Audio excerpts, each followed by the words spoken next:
उद्धारक नहीं है, उद्धारक थे, उद्धारक हैं, उद्धारक रहेंगे। इसलिए ही हनुमान जी ने इस वाक्य को कहा था, हे प्रभु तेरे से बड़ा तेरा नाम। और इसलिए जपोगे तो राम मिलेंगे, नहीं जपोगे तो राम दूर नहीं जाने वाले, राम तो वहीं रहेंगे पर अपने को मिलेंगे नहीं, क्योंकि हमने जपना छोड़ दिया। इसलिए इन सब चीजों में जाएंगे तो आपको राम राज्य का विधान मिलेगा। अभी इस 2024 में भी राम राज्य का विधान देखिए लोकतंत्र के पर्व में कैसा है। जिन्होंने राम की भक्ति की पर धीरे धीरे अहंकार आ गया, उस पार्टी को सबसे बड़ी पार्टी घोषित कर दिया। और उसका और जो पूरा उसको मत मिलना चाहिए, जो शक्ति मिलनी चाहिए, वो भगवान ने अहंकार के कारण दिया। जिन्होंने राम का विरोध किया उनमें से किसी को भी शक्ति नहीं दी, सब मिलकर भी नंबर 1 नहीं बने, नंबर 2 पर खड़े कर दिए। इसलिए प्रभु का न्याय बड़ा विचित्र नहीं है, बड़ा सत्य है, बड़ा आनंददायक है। इसलिए जिस पार्टी ने भक्ति की, अहंकार आया, उसको 241 पर रोक दिया, पर सबसे बड़ी बना दी। जिनके अंदर राम की अनास्था थी, अश्रद्धा थी, और उनको सबको मिलकर 234 पर रोक दिया। कहा तुम्हारी अनास्था का यही दंड तुम्हें है कि तुम सफल नहीं हो सकते। इसलिए जो राम की भक्ति करे तो निरअहकार करे, और जो राम का विरोध करे उसका अकल्याण अपने आप है, प्रभु नहीं बिगाड़ता। इसलिए लल्लू सिंह उसने जनता के ऊपर जुल्म किए थे, राम जी ने कहा थोड़ी देर 5 साल विश्राम कर ले, अगली बार देख लेंगे तेरा भी क्या करना। इसलिए राम भेदभाव नहीं करते हैं, राम सजा नहीं देते हैं, राम किसी का विलाप नहीं करवाते हैं, राम सबको न्याय देते थे, देते हैं, देते रहेंगे।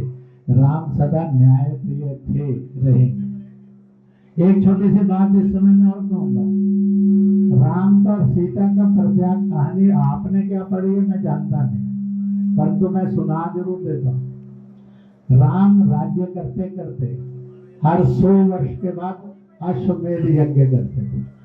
जिस समय कोई कर्जदार ना रहे, कोई रोगग्रस्त ना रहे, कोई बिना छत के नहीं रहे, कोई बिना शिक्षा के नहीं रहे, कोई बिना रोजगार के नहीं रहे, जब ऐसा हो जाता था तो अश्वमेध यज्ञ करते थे। कहते हैं कि उन्होंने 100 वर्ष के बाद 100 अश्वमेध यज्ञ किए। इसलिए राम का राज्य 11,000 वर्ष का राज्य था। दुनिया के अंदर इतना बड़ा राज्य आज तक नहीं हुआ किसी का, और यही एकमात्र राज्य था जो इतने वर्ष का था। और इस राज्य में करते करते अंत में एक समय आता है जब माँ भी घूमने के लिए जाती थी, प्रभु भी जाते थे। माँ ने आकर कहा पति को कि राम, तुम्हारे राज्य के अंदर लोगों को ये शक होने लगा है, कहीं आप मोहग्रस्त तो नहीं हो जाएंगे, कहीं आप अपने पनों में और अपने रिश्तेदारों में तो नहीं उलझ जाएंगे, आपके अंदर भी सत्ता का मद तो नहीं, अहंकार तो नहीं आ जाएगा। तो जब ये चर्चा की माँ सीता ने प्रभु से, उन्हें करना क्या है? उन्होंने कहा जो आपकी प्रियतम है उससे प्रियतम कोई चीज नहीं, उसका तुम त्याग कर दो, मैं भी सदा के लिए अमर हो जाऊंगी, तुम भी सदा के लिए श्रेष्ठ हो जाओगे। तो राम ने सीता से पूछा, प्रिय तुम्हें बताओ किसका परित्याग करूं? उन्होंने कहा आपके हृदय शासन पर जो विराजमान है वो सीता है, आप उसका प्रत्याग कर दोगे, दुनिया आपको हमेशा के लिए निर्दोष मानकर, भगवान मानकर आपके नाम से करती जाएगी, करती जाएगी, करती जाएगी। इसलिए दोनों के संबंधों के तय होने पर राम ने सीता के प्रत्याग की कल्पना की। कल्पना करने के बाद ये आया क्या होगा, तो उस समय हनुमान जी को बुलाकर राम ने कहा तुम भी सदा जब तक माँ रहेगी तुम उसके पुत्र रूप में हनुमान वाल्मीकि आश्रम रहेंगे। इसलिए आप जानते हैं जब तक माँ सीता प्रत्याग में रही हनुमान उनकी सेवका ही करते रहे। राम क्या सोचते हैं ये सीता को पता होता था, सीता क्या करती है ये राम को पता होता था। और राम जितने सैकड़ों वर्ष फिर जिए उन्होंने कोई राज से सुख नहीं आया, वो भी राजमहल के अंदर चटाई बिछाकर सोते थे, किसी सिंहासन पर नहीं विराजते थे। इस प्रकार से जनक कहते हैं राम तुमसे जैसा इंसान नहीं होता। सीता को देखकर कहते हैं तुम्हारी जैसी नारी नहीं हो सकती, तुम अद्वितीय थे, अद्वितीय हो, अद्वितीय रहे। और इस प्रकार से यह है, इसको समझना, इसको जानना बहुत जरूरी है। मैं जो श्री जी सेवा संस्थान या आज आप यहाँ लोग मिलकर इस पवित्र कार्य कर रहे हैं, उन सबको बहुत बहुत बहुत बहुत बहुत बहुत बधाई देता हूँ कि उन्होंने एक पवित्र कार्यक्रम के रूप में प्रभु के प्रति अपनी श्रद्धाओं का व्यक्त किया। यह धरती बड़ी पावन और पवित्र है। पहले से यहाँ देवताओं का वास है।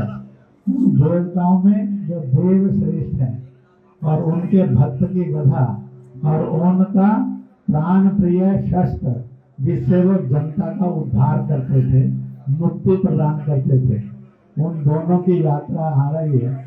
किसी घटनावश धनुष पीछे आ रहा है, वो भी अयोध्या पहुंचेगा।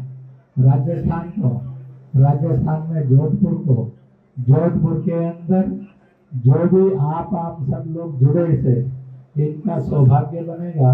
हम उस अद्वितीय कार्य को करेंगे और उस द्वितीय कार्य में भागीदार बनेंगे, जो हमारे जन्म जन्म को नरक से रोककर स्वर्ग की ओर बढ़ा देगा। यह कार्यक्रम, यह मन को पवित्र करने वाला, हमारे जीवन के अंदर से नारकीय बातों को मिटाने वाला और स्वर्ग की ओर आरोहण करने वाले मार्ग को प्रशस्त करेगा। इसलिए मैं बहन सरस्वती गौड़ को और जो यहाँ बाकी सब लोग हैं, उन सबको बहुत बहुत बहुत बहुत बधाई देता हूँ कि उन्होंने एक पवित्र कार्यक्रम के द्वारा समाज को पावन करने का संकल्प लिया। भगवान इनके जीवन को भी सुखी रखे, खुश रखे, निरोग रखे और इनको शक्ति दे। यह दिन दुगनी रात चौगनी समाज की सेवा करते रहे और सेवा करते करते ही भगवान के घर की ओर प्रस्थान भी करे। यह एक लंबी प्रार्थना मैं इन सबके लिए करता हूँ। मुझे यहाँ आने का निमंत्रण मिला। मैं इससे पहले एक जो कवि पूर्वजों से हिंदू थे, आज भाग्य से दुर्भाग्य से हिंदू नहीं है, आने वाले कल में फिर उनको उस मार्ग पर जाना है। हिंदुस्तान के, पाकिस्तान, बांग्लादेश आदि आदि के जितने भी मुसलमान और ईसाई हैं, 99.9% पूर्वजों से हिंदू थे, हिंदू हैं, हिंदू ही रहेंगे।